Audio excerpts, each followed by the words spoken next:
Hello, story lovers. Welcome back to my channel, Chairava Priya, part 106.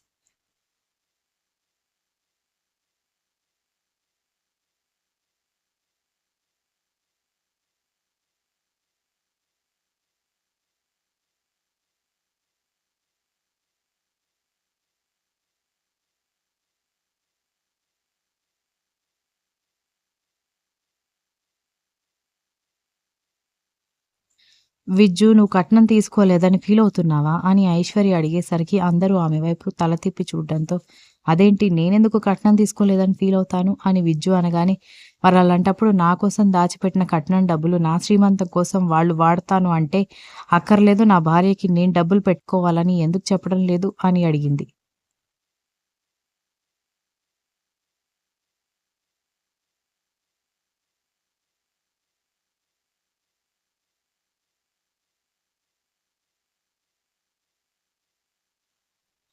Aishwarya అని సంజయ్ ఏదో చెబుతుంటే, sorry అన్నయ్య.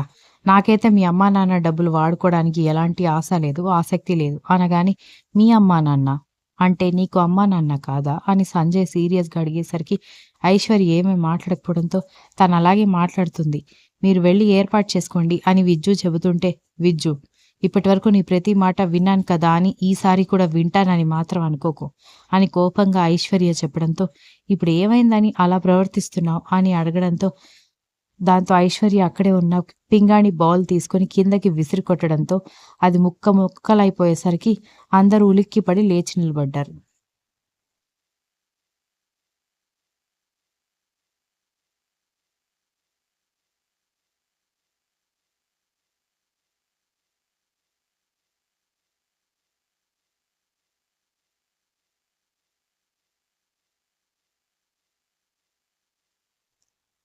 దాన్ని నువ్వు అతికించగలవా అనగానే, అది పూర్తిగా పగిలిపోయింది. దాని పీసెస్ ఏ కార్నర్‌లోకి వెళ్ళాయో కూడా తెలీదు. ఒకవేళ దొరికినా అతికించి ఏం లాభం, అతుకులు అతుకులుగా ఉంటుంది అని విజ్జు అనగానే, కదా మనసు కూడా అంతే. ఒకసారి పగిలిపోయిన తర్వాత వీళ్ళ ఓదార్పు మాటలతో ఎంత అతికించడానికి ట్రై చేసినా అది అతుకులుగానే ఉంటుంది అనగానే, ఏంటి ఐశ్వర్య నువ్వు నీ మూర్ఖత్వం, మీ నాన్న నీ మీద కోపంగా ఉండకూడదా, అంత అల్లారు ముద్దుగా మీ అన్నయ్య అడిగినవి కూడా ఇవ్వకుండా నీకిస్తే నువ్వు ప్రేమించిన వాడితో వెళ్ళిపోయి పెళ్లి చేసుకుంటే వాళ్ళకి కోపం రాదా అని అడిగాడు విజ్జు.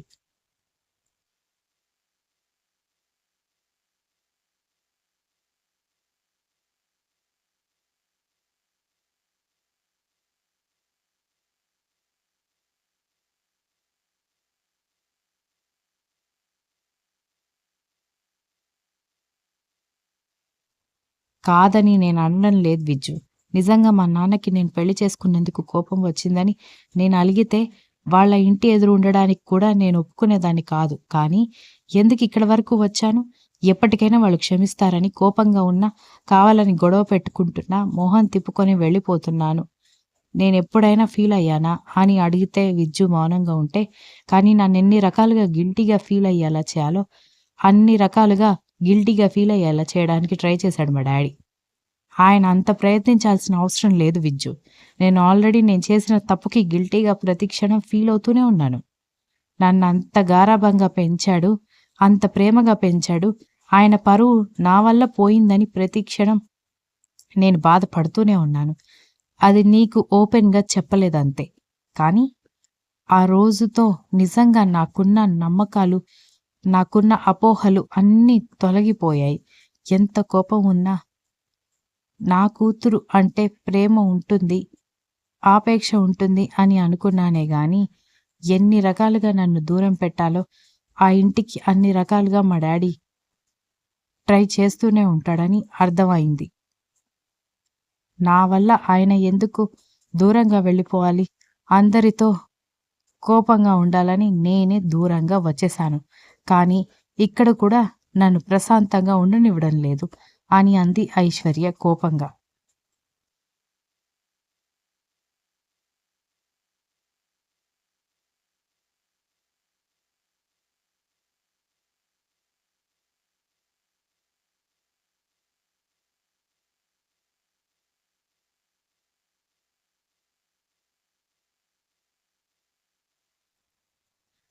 విజ్జు, ఐశ్వర్య వాళ్ళ నాన్నగారు ఏమైనా అనుకుంటారని కంగారుగా ఆయన వైపు చూస్తూ ఉంటే కోపంగా ఐశ్వర్య వాళ్ళ అమ్మగారు లేచి నిలబడి, ఏంటే ఇందాకడి నుంచి చూస్తున్నా, తెగ గింజుకుంటున్నావు? అవును, మీ నాన్నగారు నీ విషయంలో పొరపాటు చేశారనుకో.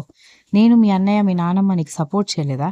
ఆ విషయంలో మమ్మల్ని ఎప్పుడు కట్టడి చేయలేదు కదా అనగానే, మీరు నన్ను ఫంక్షన్కి పిలిచారనే కదా ఆయన ఇల్లు వదిలేసి వెళ్ళిపోయింది అని అంది ఐశ్వర్య కోపంగా.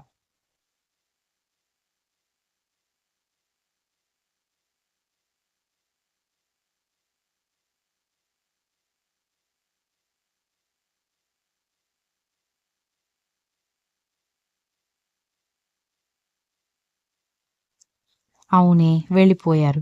ఆయనకింట్లో వాళ్ళందరూ మోసం చేస్తున్నారని బాధనిపించింది. ఇప్పటివరకు ఇంటిల్లిపాది తనకి సపోర్ట్ చేశారనుకుంటే, తన కళ్ళు గప్పి కూతురుతో భార్య, తల్లి, కొడుకు మాట్లాడుతున్నారు అని తెలిస్తే ఎవరికైనా ఒంటరైపోయానన్న ఫీలింగ్ రాదా? అందుకే వెళ్ళిపోయారు. అయితే అందులో తప్పే ఉంది? ఆ ఒక్క విషయాన్ని అడ్డుపెట్టుకొని మీ నాన్న ఏదో చేయకూడని తప్పు చేసినట్టు ఒకటే ఓవర్ యాక్షన్ చేస్తున్నావు అని అంది ఆవిడ.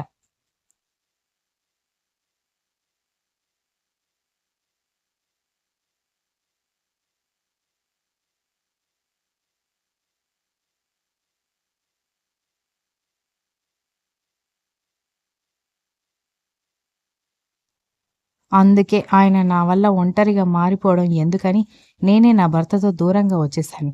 ఇప్పుడు నేను మాత్రం ఏమంటున్నాను అని ఐశ్వర్య అనగానే, ఐశ్వర్య షటప్, ఇంక చాలు నువ్వు మాట్లాడింది అని అంటూ, అత్తయ్య తనేదో బాధలో ఉంది. మొండిగా కూతుర్ని తనింటికి దూరం చేయడానికి వాళ్ళ నాన్న చేయని ప్రయత్నం లేదన్న అపోహలో ఉంది కాబట్టి తనలా మాట్లాడుతోంది అని విజ్జు చెబుతుంటే, అపోహ కాదు విజ్జు, అదే నిజం. మొహం మీద నువ్వు నా కొంపకి రావద్దని చెప్పినా నేను ఫీల్ అయ్యేదాన్ని కాదు. కానీ ఆ రోజు మా నాన్న చేసిన పని ఏమాత్రం కరెక్ట్ కాదు. ఒకవేళ ఆ రోజు ఈయన వెళ్ళిపోయి ఈయనకేదైనా అయ్యుంటే సపోర్ట్ చేసిన మా అమ్మ కూడా నీ వల్లే ఇదంతా జరిగిందని బ్రతికి ఉన్నన్నాళ్ళు నన్ను శాపనార్థాలు పెట్టి గిల్టీగా ఫీల్ అయ్యేలా చేసేది. ఏమ్మా, అవునా కాదా? ఇప్పుడు నేను నాన్నని తప్పు పడుతున్నానని నీకు కోపమొచ్చిందే? నిజంగా ఆ రోజు నాన్నకి ఏదైనా అయ్యుంటే సపోర్ట్ చేసిన నువ్వే నన్ను మొహం చూసినప్పుడల్లా తిట్టేదానివా? లేదా నన్ను చూసినప్పుడల్లా దీనికి సపోర్ట్ చేసి నా బిడ్డని పోగొట్టుకున్నానే అని నానమ్మ ఫీల్ అయ్యేదా లేదా? ఇది చేసిన పనికి నేను తండ్రి లేని వాడిని అయిపోయాను అని అన్నయ్య నన్ను ద్వేషించేవాడా కాదా? అని అడిగింది ఐశ్వర్య.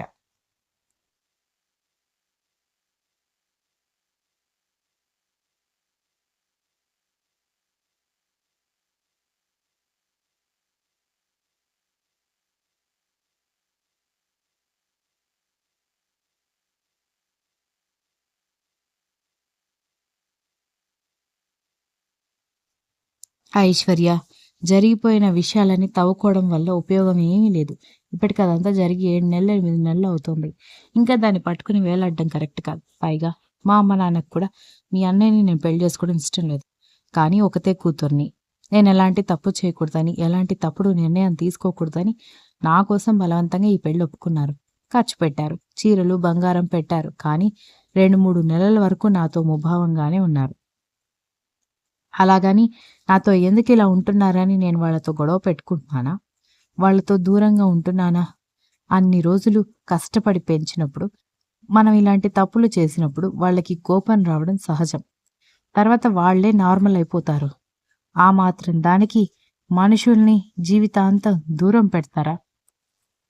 అని అడిగింది సంగీత.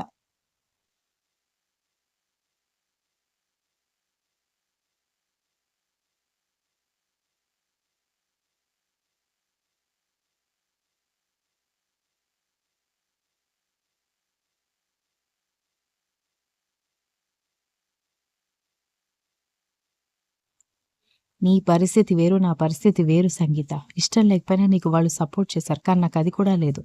విజ్జు నన్నెంత బాగా చూసుకుంటున్నా కూడా వాళ్ళ మొహాల్లో సంతోషం లేదు.